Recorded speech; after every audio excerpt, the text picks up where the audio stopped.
The wind from Lake Michigan sliced into their chests like sharp, icy blades, howling through the window crevices of Chicago's skyscrapers.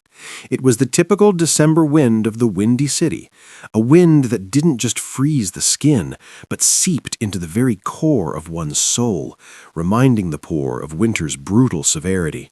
Elias Thorne tightened his grip on his small, trembling daughter Maya as they stepped out of the rusty '98 Chevrolet pickup. The engine sputtered and coughed a few final breaths before dying, leaving a thin cloud of black smoke that quickly dissolved into the stark white snow. Elias looked at the truck, then down at his leather shoes, which, though meticulously polished, couldn't hide the creases of time at the toe. Tonight, he wasn't Elias, the grease-stained mechanic from the suburban garage. Tonight, he was trying to play the part of a gentleman. "Daddy, this looks like Princess Elsa's castle," Maya whispered, her large chestnut eyes wide with awe, reflecting the brilliant yellow light spilling from the windows of the restaurant, the Gilded Fork. Elias smiled, bending down to adjust the little red barrette in her hair, the latest accessory he dared to spend money on this month. "That's right, my princess, and tonight you are a VIP guest here." He took a deep breath, trying to suppress the anxiety twisting in his stomach. In his wallet was every penny of his savings from the past 2 months, minus the rent and medical bills that were still on his bad debt list. It was a gamble, Elias knew it. But after 3 years of being a single father, after nights of watching Maya sleep in their leaky apartment, deprived of her mother's warmth, he craved to find his little girl a connection, a gentle, feminine presence. Sarah, the woman he'd met on a dating app 3 weeks ago, seemed like a ray of hope. She liked reading, worked in marketing, and most importantly, hadn't seemed bothered that he had a child. The Gilded Fork. The name itself spoke volumes about the gaudy and alluring extravagance of Chicago's elite. As the heavy mahogany door opened, a sudden rush of warm air, the strong scent of expensive perfume, vanilla-scented candles, and prime rib flooded out, a stark contrast to the biting cold outside. The maitre d' glanced briefly at Elias's suit. It was an old suit, slightly too large in the shoulders because Elias had lost weight since his conservatory days, and the cuffs, though neatly trimmed by him, had a few small frays. "Table reserved under Thorne for 3, Elias said, his voice slightly hoarse from the cold. The maitre d' raised an eyebrow, his gaze settling on Maya, who was clutching her worn teddy bear. "This way, please." They were led to a discreet corner table near a window overlooking the parking lot. Sarah was already seated. Under the glittering crystal chandelier, she looked sharper than her photos. Her blonde hair was elaborately curled, she wore a tight black dress, and a gleaming strand of pearls encircled her neck. "Hello, Sarah," Elias smiled, pulling out the chair for Maya first. "Sorry, we're a little late. The roads are slick." Sarah looked up from her phone, her eyes scanning Elias like a supermarket barcode scanner, assessing his value in an instant. She did not smile. "I've been waiting for 15 minutes. Her voice was icy, devoid of emotion. "And I didn't realize you would bring an attachment." She gestured with her chin towards Maya. The little girl shrunk, nestling closer to her father. The sitter had a last-minute emergency," Elias lied, the smile on his face tightening slightly. The truth was he could never afford a sitter. "But Maya is very well behaved. She'll just sit and draw." The date began as a foreseen disaster. Elias tried to steer the conversation towards books and music, topics they had connected over in their messages, but Sarah responded only with clipped answers, her eyes glued to the wine menu. "What are you getting?" "I think this 2015 Cabernet Sauvignon will do." Sarah pointed to a name whose price was equivalent to a week's worth of food for Elias and his daughter. I think ordering by the glass would be better. I still have to drive." Elias deftly sidestepped the suggestion. Sarah exhaled sharply, a heavy sigh of disappointment and contempt. "Fine, whatever you want." The atmosphere at the table was leaden. Maya, sensing the tension, tried to scoop a spoonful of pumpkin soup as gently as possible. But for a scared 6-year-old, accidents happen. Clang! The silver spoon slipped from her hand, hitting the porcelain plate with a jarring sound that echoed in the quiet restaurant. A few drops of orange-yellow soup splattered onto the pristine white tablecloth, and worse, a tiny drop landed on Sarah's sleeve. "Oh my God!" Sarah exclaimed, recoiling her arm as if touched by acid. "That is silk." "Daddy, I'm sorry," Maya wailed, tears welling up in her large eyes. Elias quickly grabbed a napkin to wipe his daughter first, then turned to Sarah. "I apologize, Sarah. I'll pay for the dry cleaning. She didn't mean it." Sarah abruptly stood up, grabbing her purse. She looked at Elias, then at Maya with the expression of someone viewing a strange creature. But the worst was yet to come. Her gaze inadvertently drifted through the glass window to where Elias's Chevy pickup was parked, right under a streetlight, its peeling paint and rust clearly visible under the harsh sodium light, looking like an ugly scar amidst a lineup of gleaming Mercedes and Lexuses. "Don't tell me, that scrap heap is your car?" Sarah asked, her voice rising sharply, attracting attention from nearby tables. Elias felt the blood rush to his face, not from shame for himself, but because he saw Maya hanging her head. "That's my car, Sarah. It's old, but it runs well." "Runs well," Sarah scoffed, a twisted, cruel smile forming on her lips. "Elias, I don't know what role you're trying to play. A 32-year-old man wearing a suit out of the 90s, bringing a clumsy child to a 5-star restaurant and driving a garbage truck? I have standards. I cannot date a man who has to second-guess ordering a decent bottle of wine. You are wasting my time." She turned on her heel, the sound of her high heels clicking harshly on the marble floor. "Don't contact me again, and please, next time, know your place." Silence descended upon the father and daughter's table.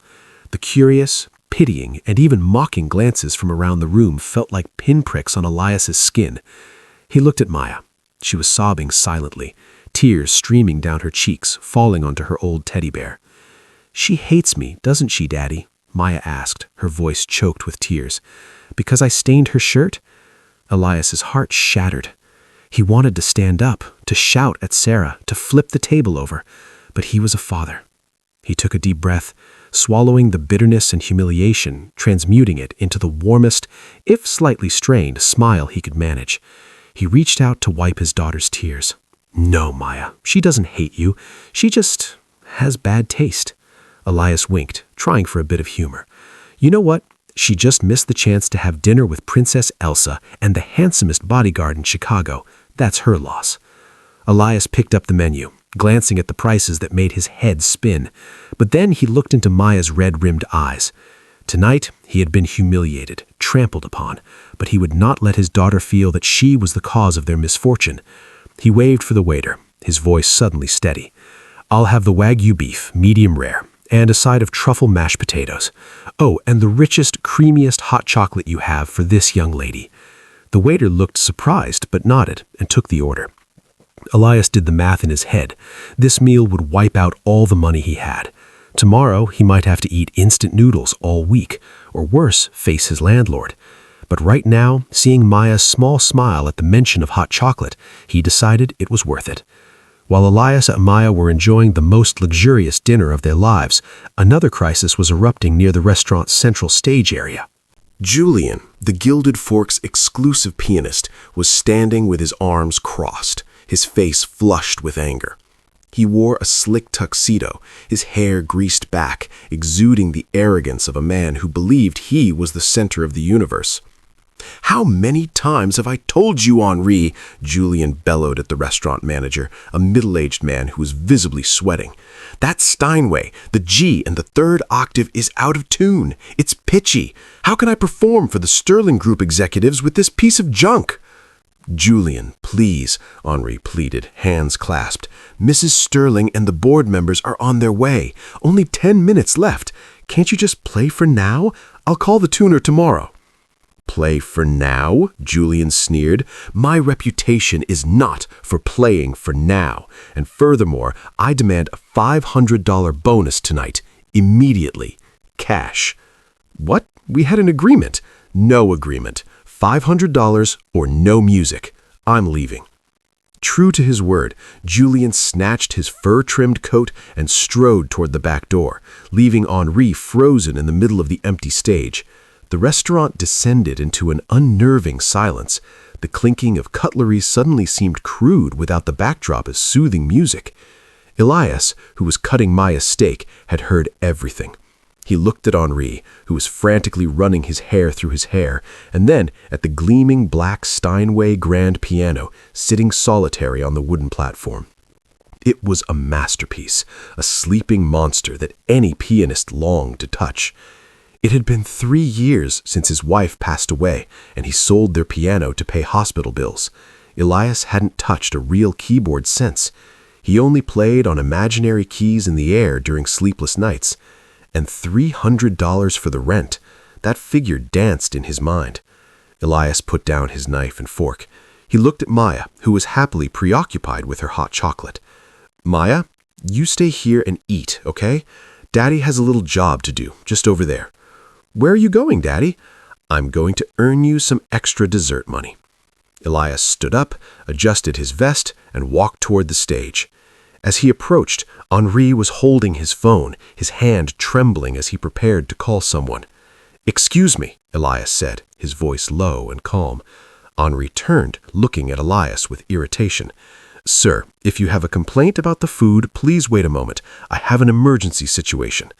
"I heard you need a pianist," Elias cut him off, his eyes fixed not on Henri, but on the Steinway grand piano, sitting solitary on the wooden platform. "I heard that fellow demanded $500. Henri narrowed his eyes, scrutinizing the man before him. The old suit, the frayed shoes, and most importantly, the hands. Despite being washed, faint traces of machine oil and calluses remained around the ningerfails and palms. The hands of a manual laborer, not an artist.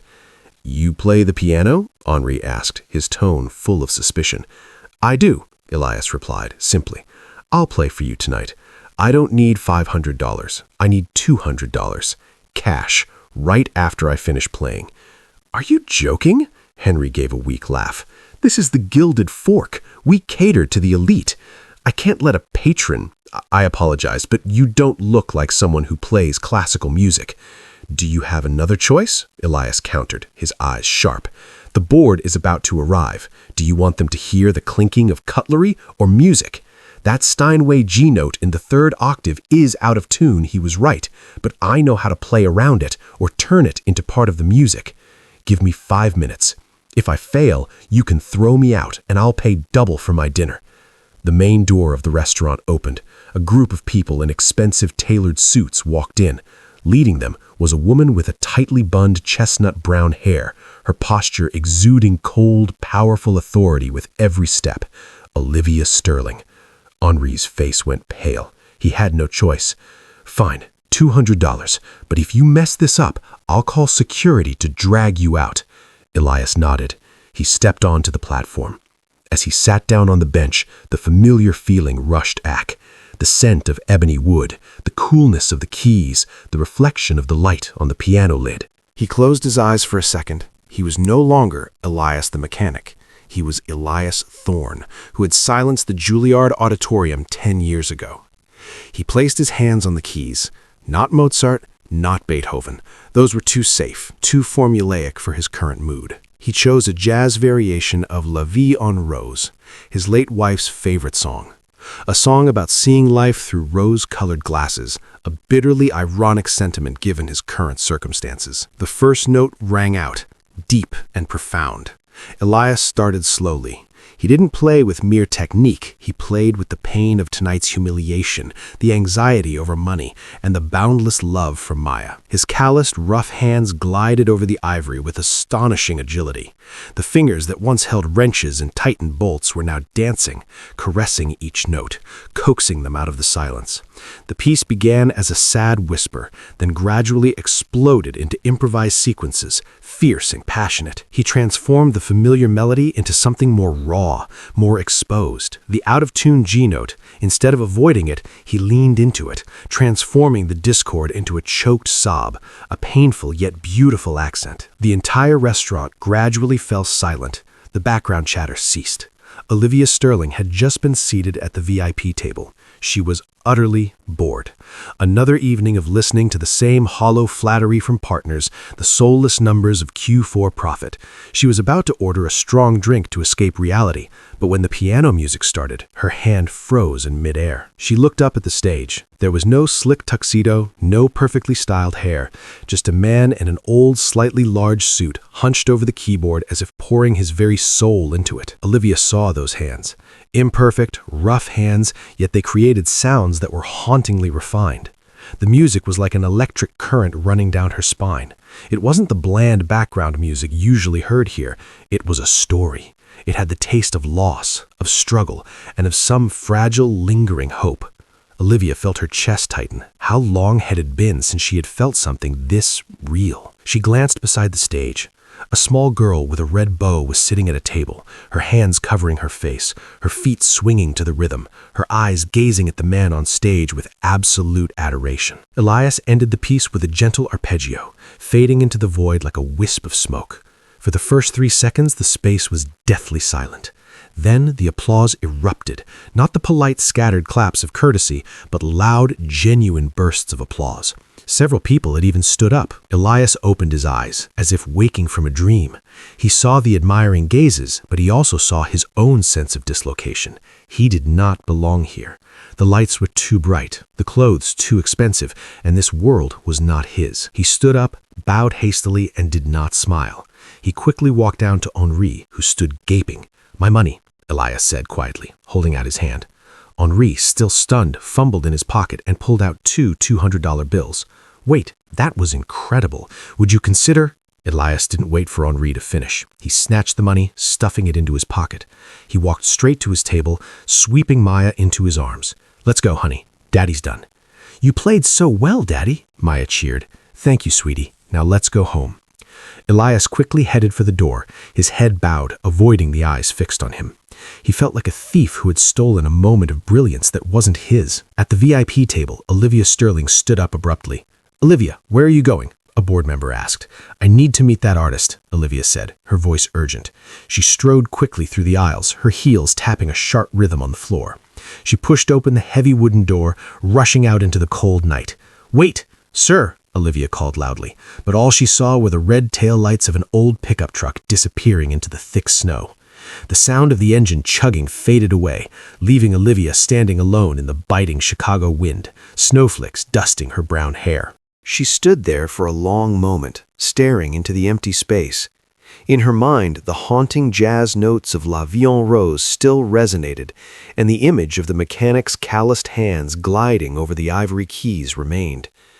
A strange feeling settled in her heart, a fierce curiosity and a yearning to find the mysterious man. Tonight, at the Gilded Fork, a grease stain had accidentally fallen onto the perfect portrait of the elite, and it was more beautiful than anything Olivia had ever seen. Chapter 2. The South Side suburbs of Chicago didn't look like the glamorous postcards of the downtown area. Here, the snow wasn't neatly cleared, but packed into black, icy mounds by the roadside, and the air always carried the faint smell of diesel exhaust mixed with rusty metal.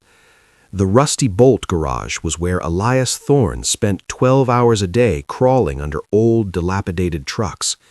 2 days after the fateful night at the Gilded Fork, Elias's life had returned to its usual tedious orbit, until a sleek black Bentley pulled up to the shop door, looking out of place among the scrap heap like a diamond dropped into a pile of coal.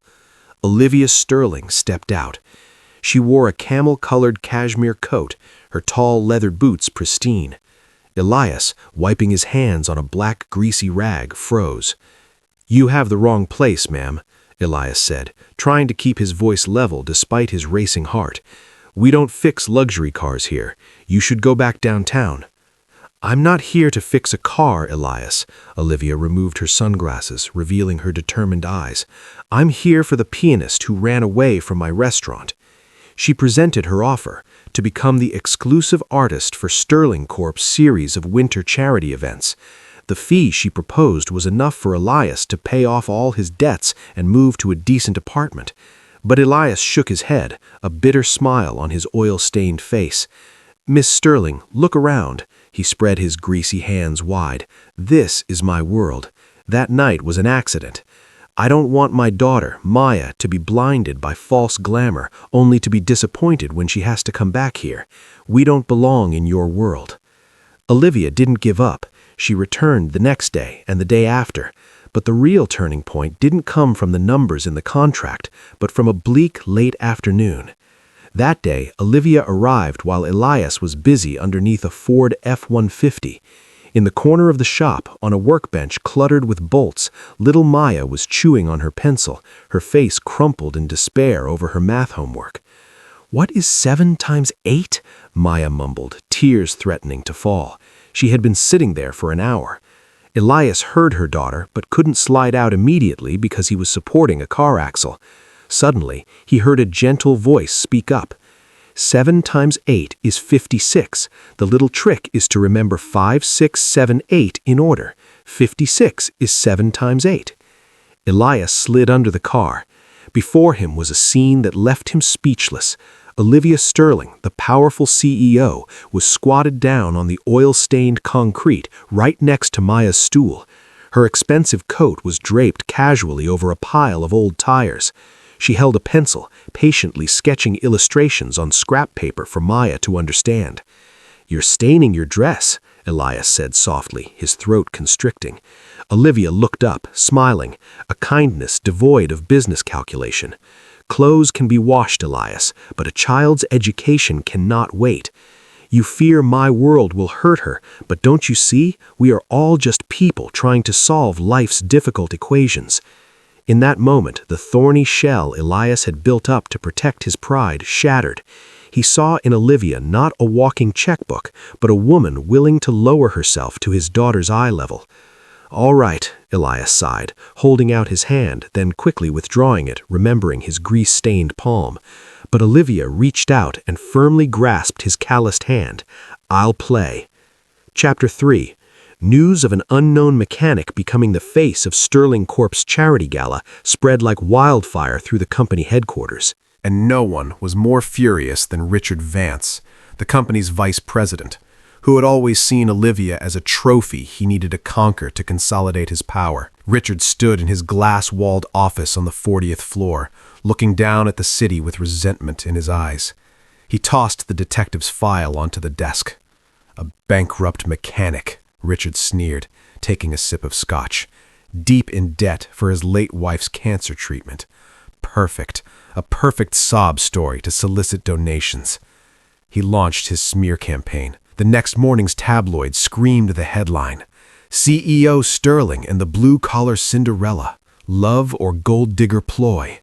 Accompanied were cleverly edited photos of creditors demanding money from Elias at the garage, making him look like a destitute gambler. Elias felt the pressure. The scrutinizing glances of company employees when he came to rehearse, the whispers behind his back. But he grit his teeth and endured. He needed the money from Maya. He practiced frantically, channeling his resentment into powerful notes, determined to prove himself with genuine talent. But tragedy struck at the worst possible moment. It was the final dress rehearsal before the gala night. The orchestra was ready, the board members seated below with critical expressions. Elias had just placed his hands on the keys when his phone vibrated violently in his pocket. It was Maya's teacher. "Mr. Thorne, Maya fainted in class. She's having a seizure. The ambulance is on its way." Elias's world crumbled. His ears rang, the teacher's voice echoing as if from a deep well. Her mother's genetic illness. It had returned. Without a word, Elias bolted up, knocking over the bench, and sprinted out of the stage area like a madman. "Where are you going? Get back here!" Richard yelled from the audience, a look of triumph in his face. "If you walk out that door, you're fired."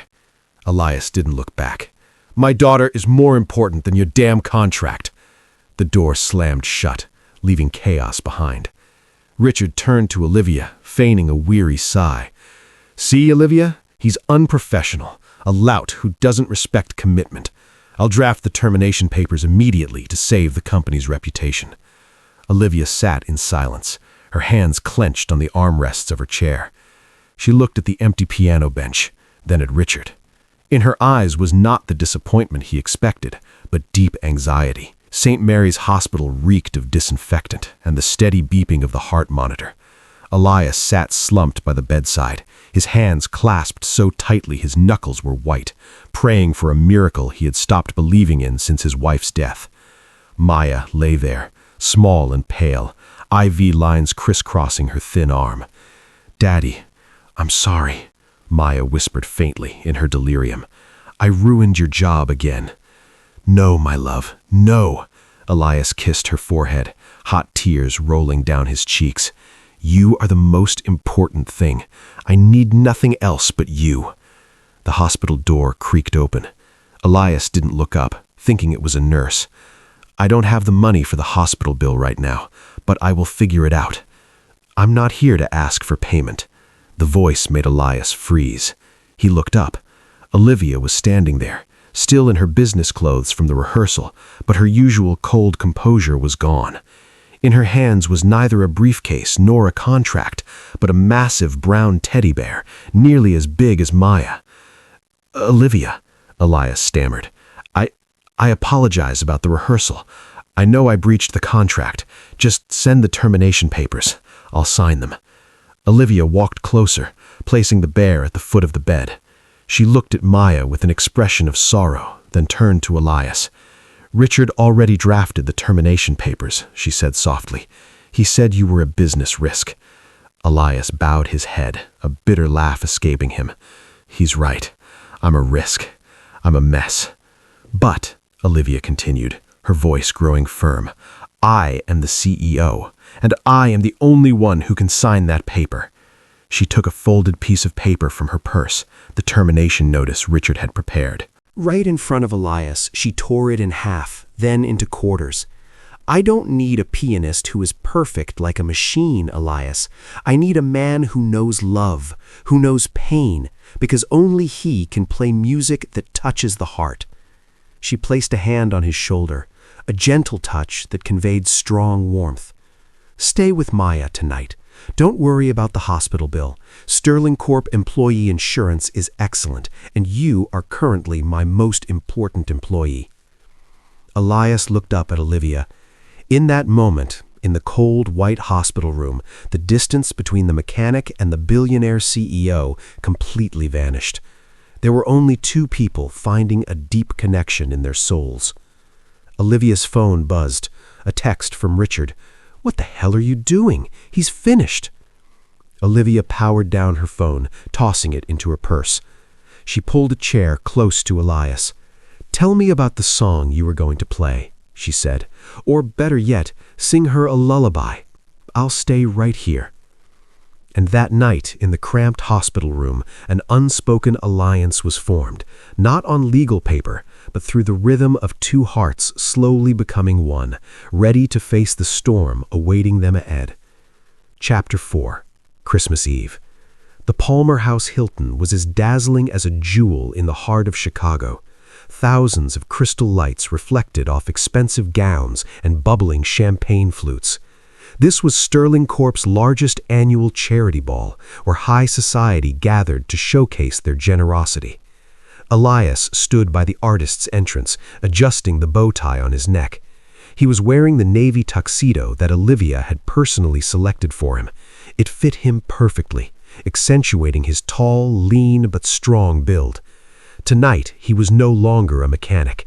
He was here to fulfill his promise to Olivia, and more importantly, for his daughter Maya, who was being cared for by a nurse in the special guest area, to see her father shine. But as Elias was about to step in, two large security guards with earpieces blocked his way.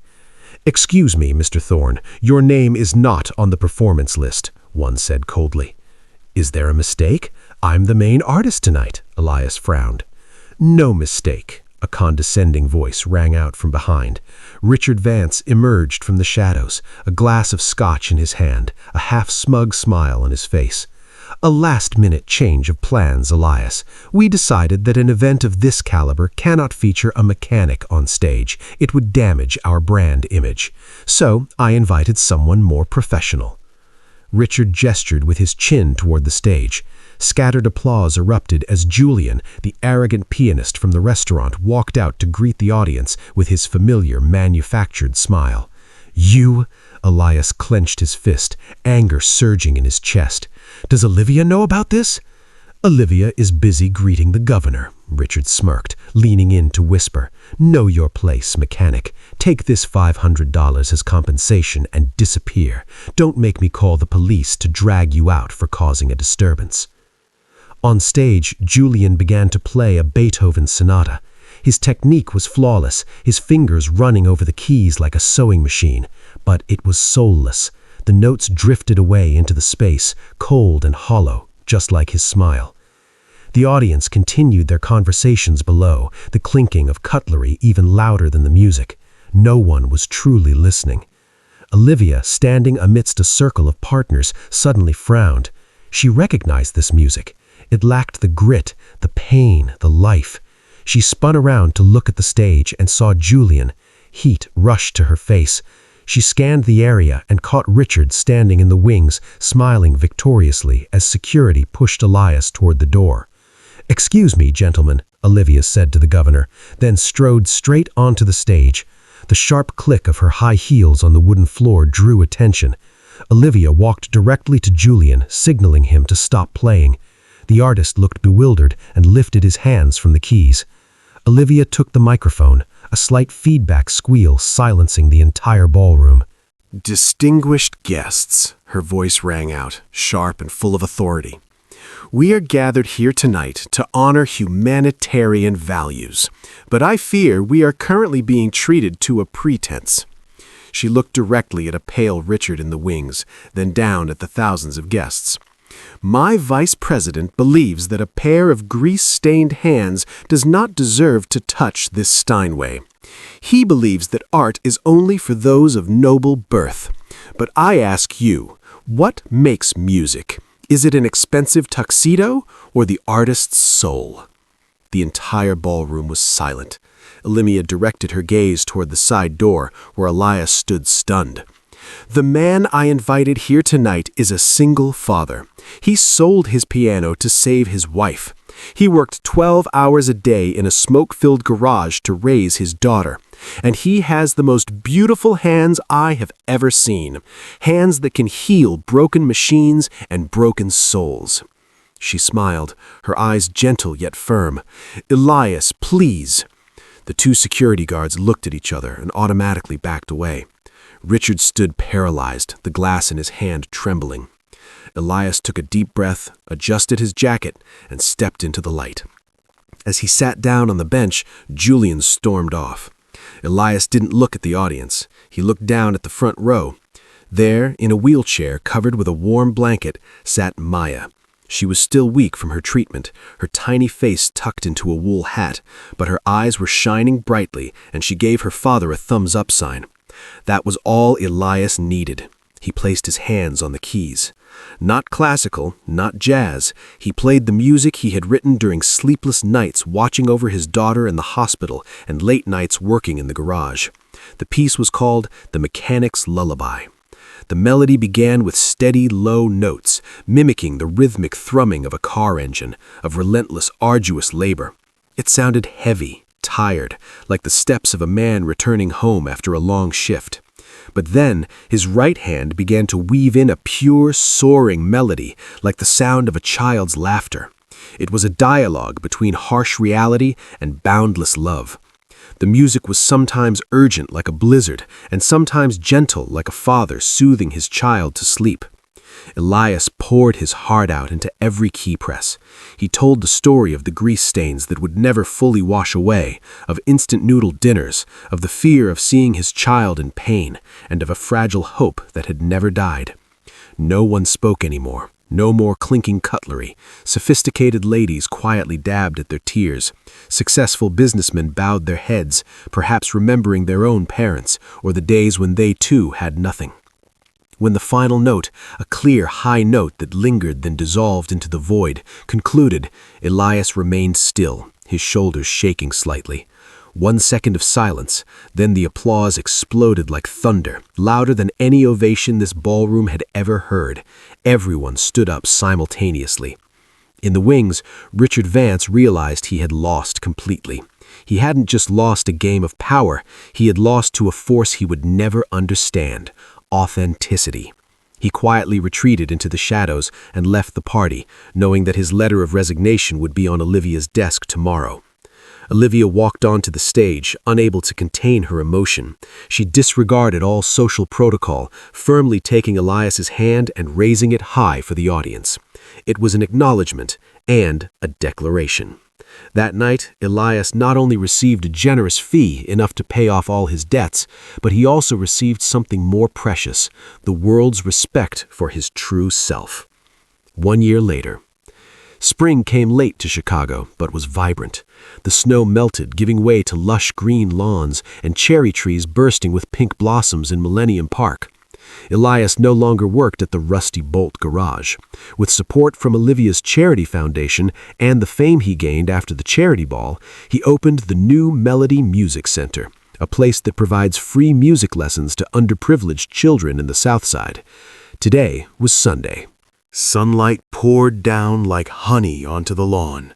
Elias leaned against an old oak tree, an old acoustic guitar in his hands.